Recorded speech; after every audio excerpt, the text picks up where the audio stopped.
Hello, everyone, and welcome to this week's episode of Pulp Crazy. I'm your host, Jason Aiken. In this week's episode, I'm going to be discussing the New York Review of Bird by Harlan Ellison. It first appeared in Weird Heroes Volume 2, published in 1975 by Pyramid Books, and produced by Byron, Preiss Visual Publications Incorporated. The New York Review of Bird is currently in print in the Harlan Ellison collection titled Strange Wine. Strange Wine is available in both print and eBook. I'll put a link to it in the show notes.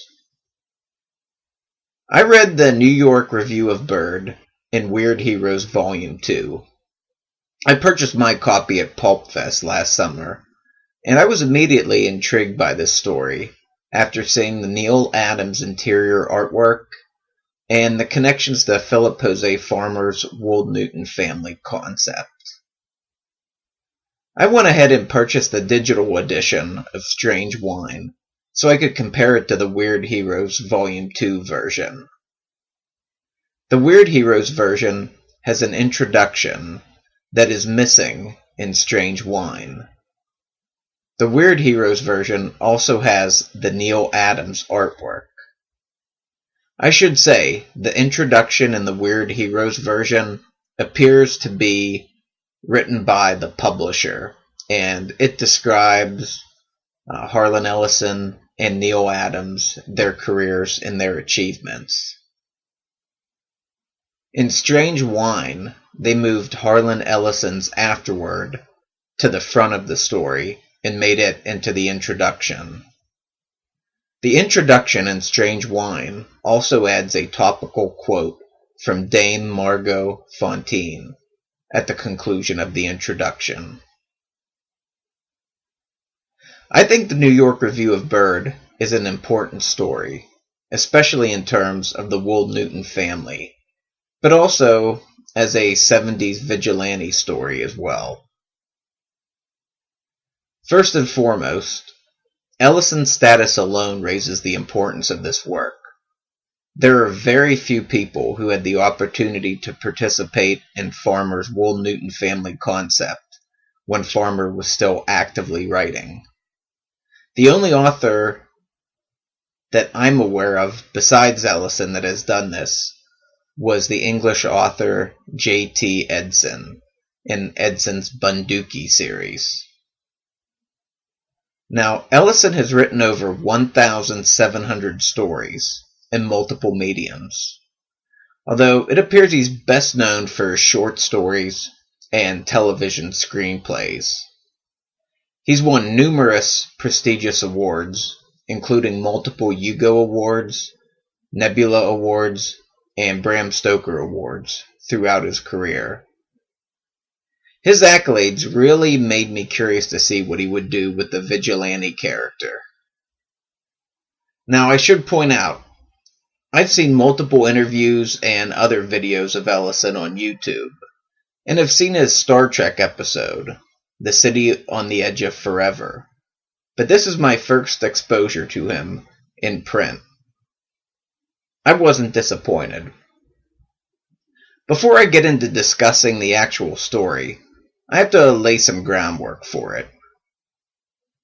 As I mentioned before, the New York Review of Bird fits into the portion of Philip Jose Farmer's Wold family concept.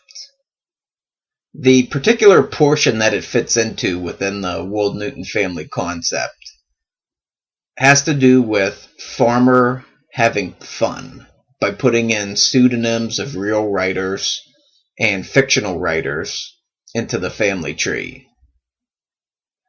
In this case, he put a pseudonym of Harlan Ellison into the same section of the tree as the Shadow, the Spider, and G8. All of these men are Cordwainer Bird's uncles. Just to be clear, Cordwainer Bird is the property of Harlan Ellison. The Wold family concept is the property of Philip Jose Farmer. The name Cordwainer Bird is a well-known pseudonym that Harlan Ellison writes under when he feels his work has been mangled by others. Ellison goes into the history of the pseudonym in depth in the afterword in Weird Heroes Volume 2, which is the introduction in Strange Wine. From what I can gather, it was kind of the perfect storm that led this story into being brought into this world. Farmer included Cordwainer Bird in the Wold family tree in Doc Savage, His Apocalyptic Life. And Byron, Preiss, and Farmer later urged Ellison to write a Cordwainer Bird story for Weird Heroes. The result is a wild vigilante story, set within the framework of Farmer's Wold family concept. I found the tone of this particular work to be very similar to Farmer's Greatheart Silver stories and his Savage Shadow, which both appeared in the Weird Heroes series as well. All of these stories are very entertaining and they're a lot of fun, but they don't take themselves too seriously. The New York Review of Bird takes place in January 1976 in New York City. The protagonist, Cordwainer Bird, is 4 foot tall and is described as having eyes the color of robin's egg blue and the face of a handsome eagle. He wears glasses, a leather vest, slacks, and sandals. No shirt, socks, or gloves for Cordwainer. At the beginning of the story, he's mistaken for a homeless person by a yuppie couple. The story follows him throughout the city as he begins to put together clues regarding the people keeping him down, or as he refers to the entity, them. You see, Cordwainer Bird is a writer. He eventually finds out who they are. The people that are keeping him down is the New York literary establishment. There's a cool over-the-top action scene in a bookstore, with Cordwainer using Bruce Lee's Jeet Kune Do. Following the scene in the bookstore, he seeks out his uncle, the Shadow, for some advice on the case. I had a lot of fun reading this, and highly recommend it to everyone listening to the episode. Ellison's a fantastic writer. I was very impressed with his characterization, dialogue, and mastery of the short story that he displays here.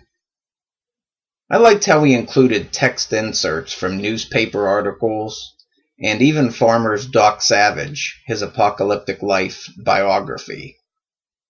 This allowed him to convey even more information about Bird, thus fleshing out the character's history and allowing us to get an idea of Bird's pending actions against the establishment.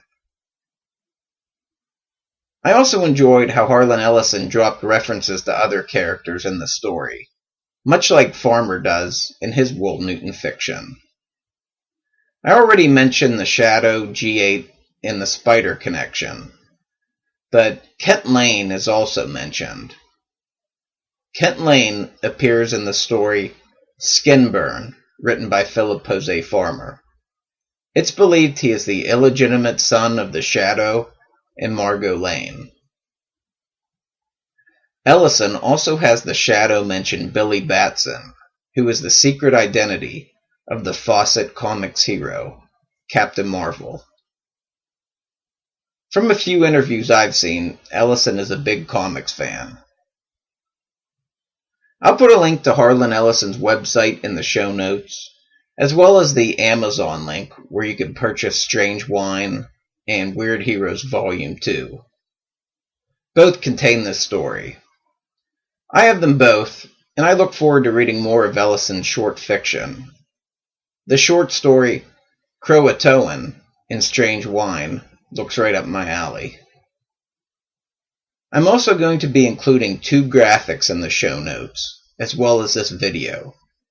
One will show Harlan Ellison's Cordwainer Bird's character's place in Farmer's Wold family tree, I can't show the whole tree in one graphic, so this is a streamlined version of it. Check out pjfarmer.com to see the full trees.